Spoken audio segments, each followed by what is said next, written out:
मुख्यमंत्री सुखविंदर सिंह सुक्खू ने बुलाई सर्वदलीय बैठक। संजौली मस्जिद विवाद को लेकर बुलाई गई है बैठक। सुबह 11 बजे राज्य सचिवालय में मीटिंग होगी।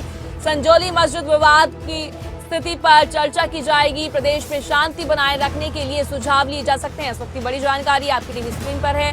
संजौली मस्जिद विवाद को लेकर बैठक बुलाई गई है। सीएम सुक्खू ने यह बैठक बुलाई है, सर्वदलीय बैठक बुलाई गई है।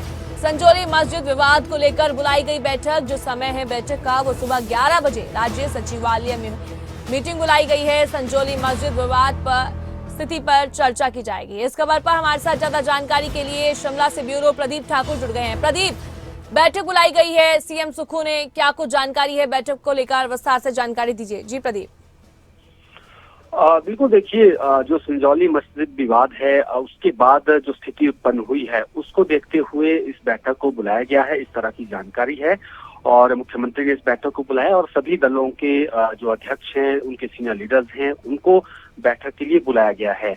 और इसमें खास तौर पर बीजेपी, सीपीआईएम और उनके साथ सीपीआई जो है, ये महत्वपूर्ण दल इस बैठक में मौजूद रहेंगे। आम आदमी पार्टी के पदाधिकारी और बाकी भी जो हिमाचल में चुनाव लड़ते आए हैं, पंजीकृत संगठन हैं, उनके पदाधिकारी इस बैठक में मौजूद रहेंगे। हालांकि बीजेपी की तरफ से नेता प्रतिपक्ष जयराम ठाकुर और भाजपा अध्यक्ष डॉक्टर राजीव बिंदल मौजूद नहीं रह पाएंगे क्योंकि वो हिमाचल से बाहर हैं। तो बीजेपी की तरफ से किसी सीनियर लीडर को इस बैठक के लिए भेजा जा रहा है। और अगर ओवरऑल बात की जाए तो जो संजौली विवाद हुआ है उसके बाद जो स्थिति बनी हुई है, तो ऐसे में शांति कैसे रह सकती है प्रदेश में, और जो सभी धर्मों जाति के लोगों में भाईचारा रहे और अमन शांति रहे, इस तरह के लिए इस चीज के लिए सुझाव सभी दलों से लिए जाएंगे। और इसके साथ साथ जो स्ट्रीट वेंडर पॉलिसी को लेकर हिमाचल में अब चर्चा शुरू हुई है कि तह बाजारी को लेकर एक ठोस नीति होनी चाहिए। जो भी यहाँ पर कारोबार करने आ रहा है उसकी प्रॉपर वेरिफिकेशन होनी चाहिए, उसको लेकर भी सुझाव यहाँ पर लिए जा सकते हैं। बाकी भी जो प्रदेश से जुड़े बड़े विषय हैं उनको लेकर भी इस सर्वदलीय बैठक में चर्चा की जा सकती है। और उसमें देखना ये होगा कि एजेंडा कौन से महत्वपूर्ण एजेंडा रहते हैं और उसमें आम राय सभी दलों की क्या बनती है। जी प्रदीप ठाकुर, बात करें अभी फिलहाल वहां पर कैसा माहौल बना हुआ है?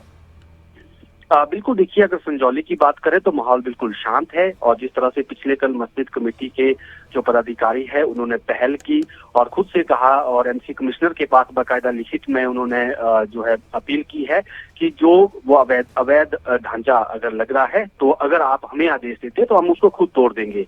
और जब तक कोई फैसला कोर्ट का नहीं आता है तब तक सील करने के आप आदेश दीजिए जो अवैध मंजिलें वहां पर हैं। ये पहल उनकी तरफ से जरूर हुई है। और इसके साथ साथ बेशक जो हिंदू संगठन है वो अपने स्तर पर अपनी बातें कह रहे हैं और शिमला व्यापार मंडल भी इस समर्थन में उतरा हुआ है।